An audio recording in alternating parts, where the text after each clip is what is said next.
Meet Ray Crone, the 100th man to survive death row. Crone was convicted in 1992 for the brutal murder of a bartender who worked at one of his favorite hangout spots. He was declared dead, only to start breathing again.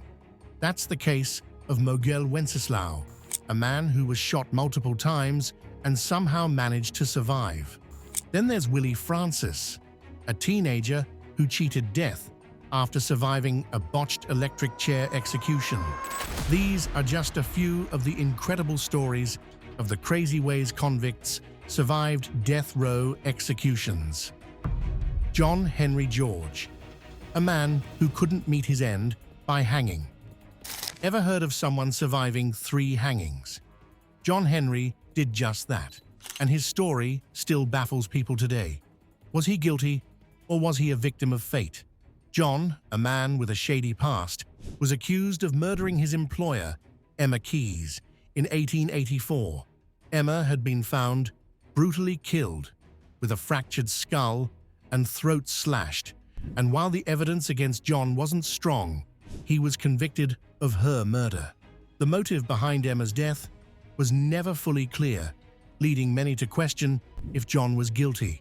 Throughout his trial, John stayed calm, which only made people more suspicious that he might actually be innocent. Despite the doubts, the jury found him guilty, and John was sentenced to death by hanging, a fate he seemed to quietly accept. On February 23, 1885, he was taken to the gallows at Exeter Prison for his execution. But what happened next turned into one of the strangest moments in criminal history. When the executioner tried to pull the lever to drop John through the trapdoor, the device malfunctioned. Even though the execution team kept trying to make it work, the gallows just wouldn't function properly. After several failed attempts, the trapdoor mechanism was deemed broken, and John was left standing on the gallows. He was taken back to his cell, and everyone was left scratching their heads.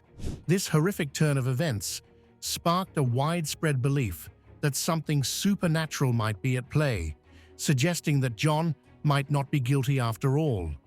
Some even thought it was a sign from God. In the wake of this strange incident, the Home Secretary, Charles Matthew, commuted John's death sentence to life imprisonment, citing the divine will that seemed to protect him. John's miraculous survival sparked massive public interest, and his case became famous.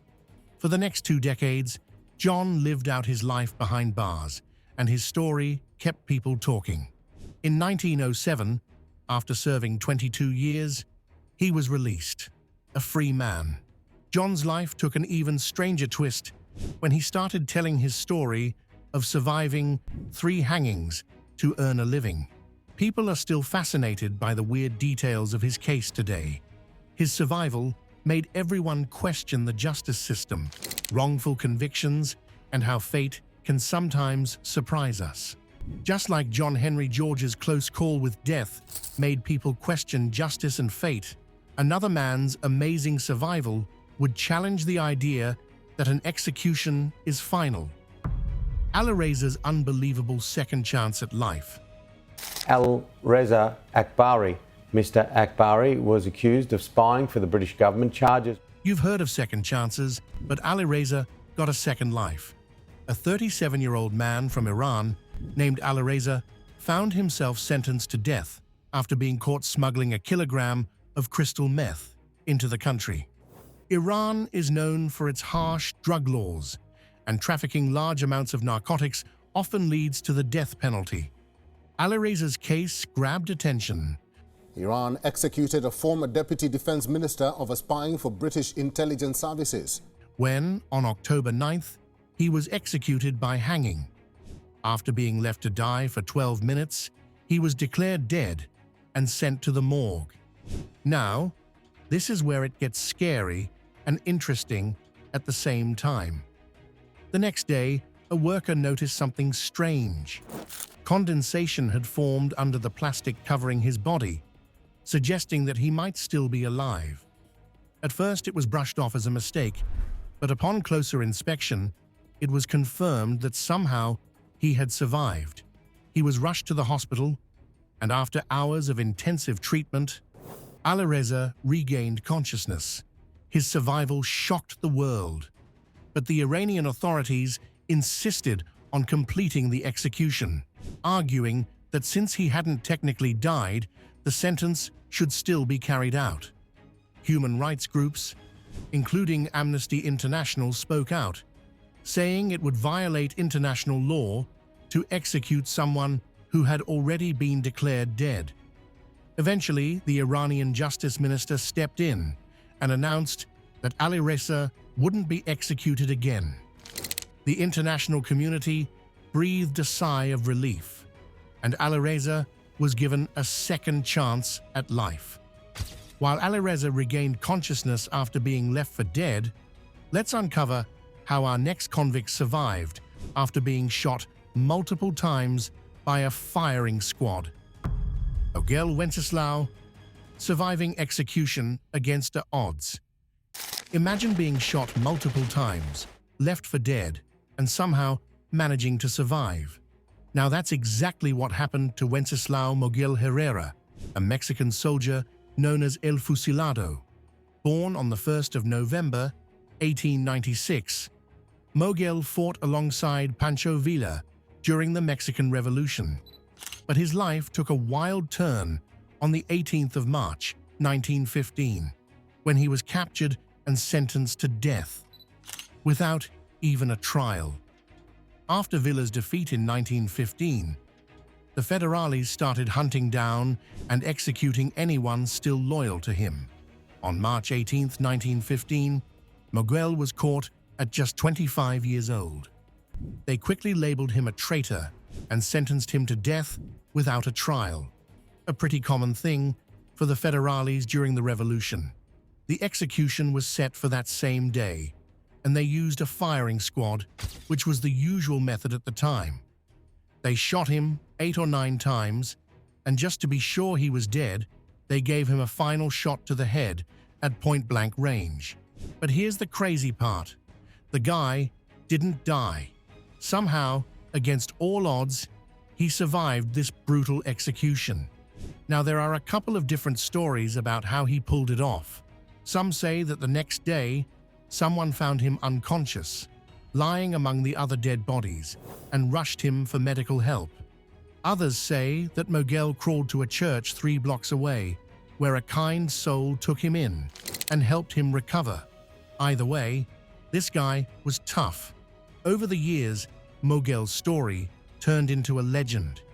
It was his miraculous survival that earned him the nickname El Fusilado, which means the shot one. This unbelievable event made him a symbol of survival against all odds. Even though his injuries left him disfigured, he went on to live a fairly normal life. In 1937, he even appeared on the famous Ripley's Believe It or Not radio show, and a British band, Chumbawamba, even made a song about his wild story. Moguel lived to the age of 79 and passed away on the 29th of July, 1976, after defying death multiple times in his life. From Mexico to England, stories of incredible survival continue to captivate us, and one such tale is a young man who defied the gallows. From death to life, the crazy story of William Doyle. Now, you might have heard of near-death experiences, but what happens when you're actually declared dead, only to wake up and start breathing again? For William, this wasn't just a what-if scenario. It was something that really happened to him. His story began with a terrible crime that would change his life forever. Born in 1723, William was just 17 years old when he got mixed up in some seriously bad stuff that led to death sentence. He met a young woman named Sarah Griffin, who was traveling back to her home in Worcestershire. She was in poor health, and William offered her shelter in his barn. William went and bragged to his friends about the woman staying with him, which, predictably, led to a group of men attacking and brutally assaulting Sarah. She died the next day, and William was blamed for the crime. He was sentenced to death by hanging and was executed on the 24th of November, 1740. But here's where it gets wild. William didn't actually die.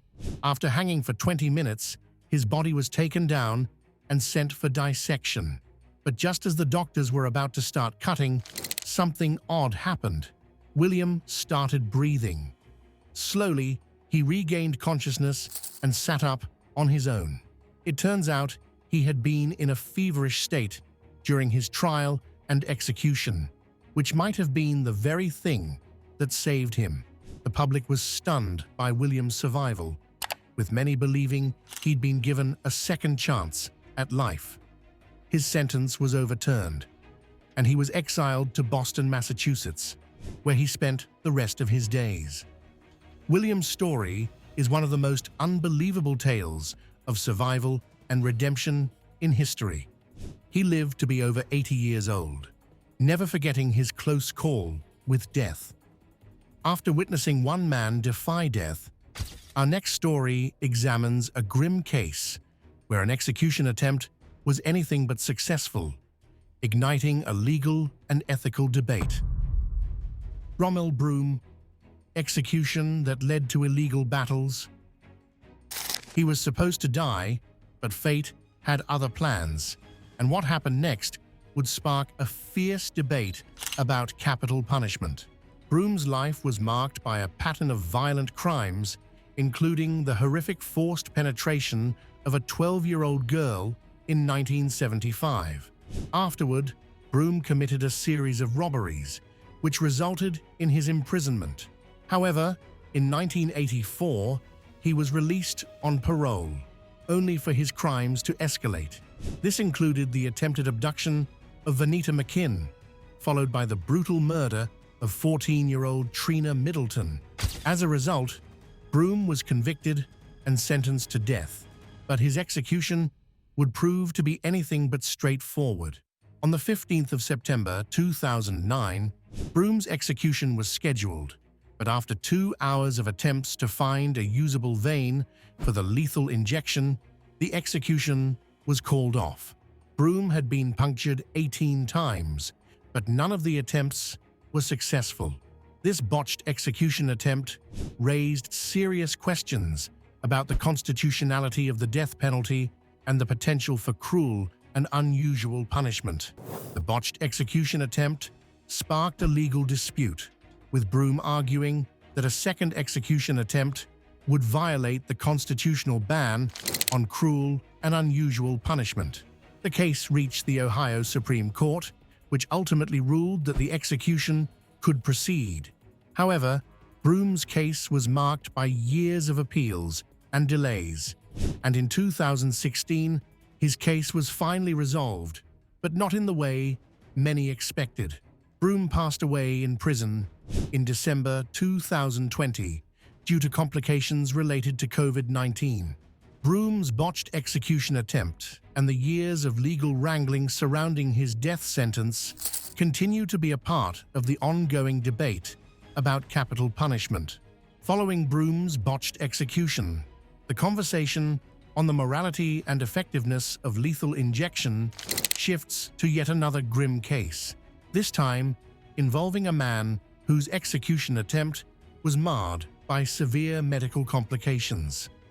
Doyle Ham, a botched execution turned horrific. From growing up in a tough environment to falling into a life of crime, Doyle Ham's fate seemed sealed, but the circumstances surrounding his death sentence turned out to be both unexpected and disturbing. Doyle made a lot of noise in the media back in 1987 when he was sentenced to death for the brutal murder of Patrick Cunningham. His life had been anything but normal from the start. He grew up in a family deeply involved in crime, with his father and several of his brothers behind bars.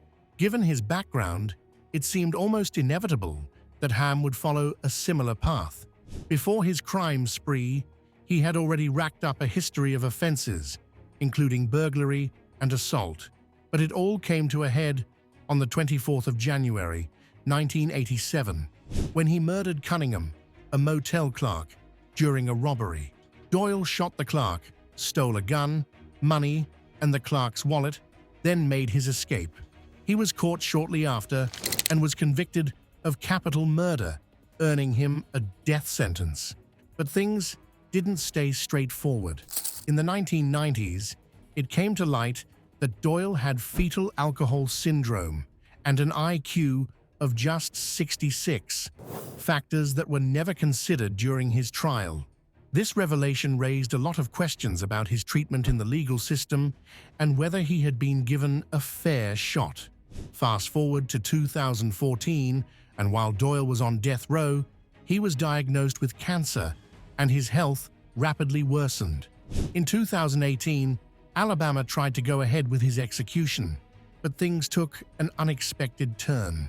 Ham's veins were so damaged from his illness that the execution team couldn't find a viable spot for the lethal injection. Despite multiple attempts, they failed to locate a good vein and ended up repeatedly poking him with needles as he bled profusely. In the end, Doyle wasn't executed at all. He became the fourth person in United States history to walk away from an execution after they had to stop the procedure. Instead, he remained in prison, continuing his sentence until his death in 2017 from cancer-related complications. After Doyle Ham's failed execution, another criminal's brush with death made headlines, but in a much more bizarre and historic way. John Half-Hinge Smith, the man who outsmarted death multiple times. Imagine cheating death not once, but 3 times. That's exactly what happened to John Smith. John became a notorious criminal in 18th century London, earning legendary status after surviving not 1, not 2, but 3 execution attempts. Born in 1661 in the small town of Milton, England, Smith first served in the British Navy before being discharged after the Battle of Vigo Bay. He then became a soldier, but his life took a dark turn, leading him into a career in housebreaking. By 1705, Smith had fallen in with the wrong crowd and was sentenced to death for his crimes. On Christmas Day in 1705, Smith stood at the gallows in Tyburn, London, ready to face his fate. As the executioner tightened the noose and dropped him from the platform, the crowd waited for him to die. But something went horribly wrong. Smith's body stayed active, and instead of dying, he struggled desperately to survive. The crowd, including his own family, panicked and even helped tug at his legs to speed things up. But for a shocking 15 minutes, Smith refused to die. Finally, when the crowd demanded he be cut down, Smith was revived, earning the nickname Half-Hanged Smith. After his miraculous survival, Smith was sent to recover at a nearby house. When he was asked about his experience, he described the intense pain of his body's weight and a blinding flash of light before he lost consciousness. Given a second chance by the court, Smith returned to life as usual. But in a strange twist, he was caught again in 1706 for housebreaking. To everyone's surprise, a jury acquitted him. Not discouraged by his lucky escapes, Smith continued his life of crime. Eventually, he was caught for the 3rd time, and his fate seemed sealed. But yet again, luck was on his side. The prosecutor died the day before the trial, and Smith was released once more. It seemed like he could not be stopped. But by 1727, at 66 years old, Smith's luck finally ran out. He was caught trying to steal a padlock. This time, there was no escaping the law, and he was sentenced to transportation to Virginia, marking the end of his strange streak of surviving death. Now, it's time for today's subscriber pick. In the 18th century, the electric chair, also called Old Sparky, was introduced as a more humane way to execute prisoners, but its history is filled with horrifying failures. A particularly gruesome incident occurred when an execution went catastrophically wrong, leaving the prisoner with severe facial disfigurement and electrical burns. Similar incidents have occurred, resulting in severe facial disfigurement. These horrific events raise questions about the ethics of capital punishment. Should the pursuit of justice ever involve the risk of torture? Let us know your thoughts in the comments. Anne Green, a tale of survival against all odds. How did a woman sentenced to die in the 17th century survive hanging? Anne Green's incredible survival after being hanged has puzzled people for centuries. Green was born around 1628 in Steeple Barton, Oxfordshire. In her early 20s, she worked as a scullery maid at the home of Sir Thomas Reed, a justice of the peace living in nearby Dunstew. She later said that when she was 22, in 1650, she was seduced by Sir Thomas's grandson, Geoffrey Reed, who was only 16 or 17 years old. Green got pregnant, though she claimed she didn't realize it until she miscarried in a privy after about 17 weeks. She tried to hide the fetus, but was caught, and people began to suspect she had killed the baby. Sir Thomas took her to court, accusing her of murder under an old law, the Concealment of Birth of Bastards Act of 1624, which presumed a woman who hid the death of her illegitimate child had murdered it. A midwife testified that the fetus was too undeveloped to have been alive, and several servants confirmed that Green had been dealing with health issues for about 1 month before her miscarriage, which started after she had been working hard, turning malt. Despite this, Green was still found guilty of murder and hanged at Oxford Castle on the 14th of December, 1650. At her request, some of her friends pulled on her body as she hung, and a soldier struck her several times with the butt of his musket to speed up her death. After half an hour, she was declared dead and sent to University of Oxford doctors William Petty and Thomas Willis for dissection. When they opened her coffin the next morning, they were shocked to find she had a faint pulse and was weakly breathing. Petty and Willis quickly called in 2 more doctors, Ralph Bathurst and Henry Clark, and together they tried several remedies to bring her back, including pouring hot cordial down her throat, rubbing her limbs, bloodletting, applying a poultice to her chest, and even giving her a tobacco smoke enema. They placed her in a warm bed, where another woman kept her warm and rubbed her. Over the next 12 to 14 hours, Green started speaking again, and after 4 days, she was eating solid food. Within 1 month, she had fully recovered, though she had no memory of the time around her execution. The authorities decided to pardon her, thinking it was a sign from God that she was innocent. One pamphlet notes that Sir Thomas Reed, who had prosecuted her, died just days after Green's hanging, so there was no one left to argue against her pardon. However, another pamphlet mentions that some of Green's enemies were so angry at her survival that they tried to have her hanged again, but a group of soldiers intervened on her behalf. After recovering, Green went to stay with friends in the countryside and even took the coffin with her. She went on to get married and had 3 children. Just as Green's miraculous survival gave her a new life, Joseph Samuel's near-death experience and subsequent release after 3 failed executions would alter his fate forever. Joseph Samuel. If surviving an execution once seems impossible, imagine doing it 3 times. John Samuel's unbelievable tale is proof that sometimes life has other plans. Samuel, born in 1780, was a German man who became famous for surviving multiple execution attempts. On the 26th of September, 1803, he and another man who had been convicted of an armed robbery and wasn't part of his gang were taken in a cart to Parramatta for their public execution. The place was packed with hundreds of onlookers. Both men had nooses tied around their necks, and after a final prayer with the priest, the cart was driven away. a slow strangulation. Death was the usual method back then. The ropes used were made of strong hemp, meant to hold a ton of weight without snapping, so they were definitely strong enough for an execution.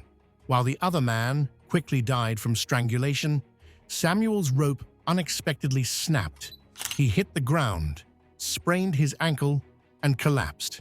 The executioner quickly tied another rope around his neck, and they tried again. But as soon as the cart was driven away, Samuel fell again, and this time, the noose slipped off completely. His boots hit the ground, and the crowd went wild, shouting for his release. The executioner, now frantic, tied another rope, making sure it was super tight, and ordered the cart to be driven away once more. But once again, the rope snapped, and Samuel hit the ground, trying not to put weight on his sprained ankle. By this point, the crowd was in chaos. A policeman on horseback quickly called for a delay and rode off to get the governor. When the governor arrived and checked the ropes, he realized they were fine. Plus, the other man had died with the same ropes.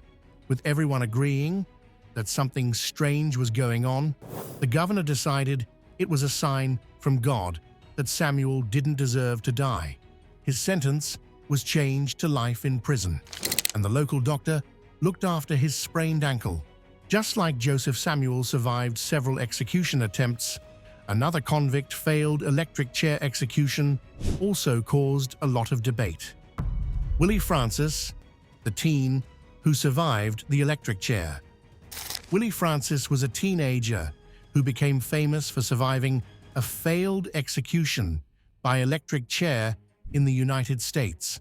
Born on the 12th of January, 1929, he was just 16 when he was sentenced to death by the state of Louisiana for the murder of Andrew Thomas, a pharmacy owner who had once employed him. The crime happened in 1944, but the murder went unsolved until August 1945, when Francis was caught in Texas on suspicion of drug trafficking. Police claimed he had Thomas's wallet on him, but no evidence was ever presented to back this up. Francis first named a few other people as possible suspects, but the police didn't believe him. After some time, while being interrogated without a lawyer, Francis confessed to killing Thomas. His confession was vague, and he mentioned that it was a secret between him and the victim, though the true meaning of this statement remained unclear. Some rumors suggested that Thomas might have abused him, but no one really knows. Despite confessing, Francis pleaded not guilty, and his defense during the trial was practically non-existent. His court-appointed lawyers didn't question his confessions or call any witnesses. A jury quickly found him guilty, and he was sentenced to death, even though he was only 15 when the crime occurred. On the 3rd of May, 1946, they tried to execute him in the electric chair, but it went horribly wrong. Witnesses reported that Francis screamed in pain, shouting, "Take it off! Take it off! Let me breathe!" The chair, known as Gruesome Gertie, was set up incorrectly by an intoxicated guard, and the execution attempt failed. After the botched execution, lawyer Bertrand de Blanc took up Francis's case, arguing that a second execution attempt was cruel and unusual punishment. De Blanc took the case to the Supreme Court, but they rejected the appeal.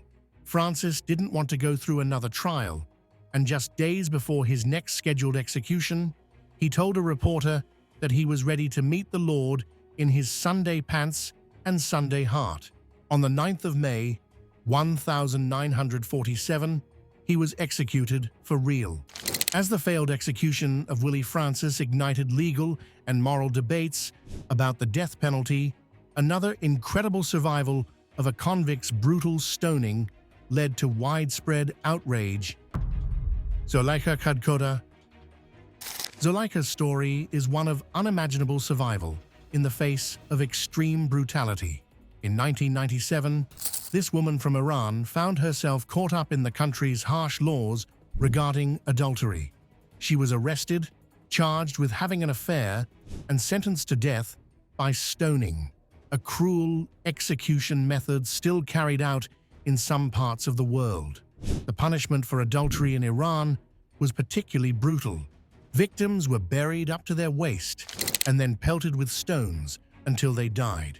However, Zulaika's sentence was carried out in the village of Ali-Abad. She was dragged to an open field, buried in a ditch, and the stoning began. The crowd, made up of civilians and government officials, threw stones at her, causing terrible injuries to her head and face. But despite the savage assault, Zulaika fought to stay conscious, even as it seemed clear that death was imminent. Just when it looked like she wouldn't survive much longer, something unexpected happened. A group of outraged villagers stepped in, rushing to dig her out and take her to the hospital. They saved her life, and doctors worked tirelessly to stabilize her injuries. There were rumors that the authorities might carry out another stoning, but thanks to pressure from local communities and human rights groups, Zulaika was granted a reprieve. Under Iranian law, anyone who survives a stoning cannot be executed again, and this legal loophole became Zulaika's key to freedom. When she recovered from her injuries, her death sentence was formally lifted, granting her release from prison. Her incredible survival soon became widely known, capturing attention both within Iran and around the world.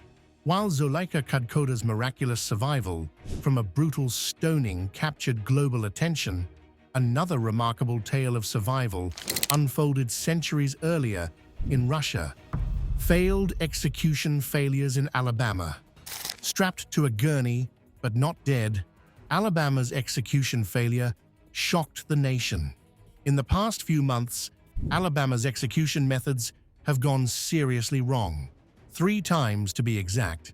On November 17, 2023, Kenneth Smith was strapped to a gurney, awaiting his lethal injection at Holman Correctional Facility for the 1988 murder for hire of a preacher's wife.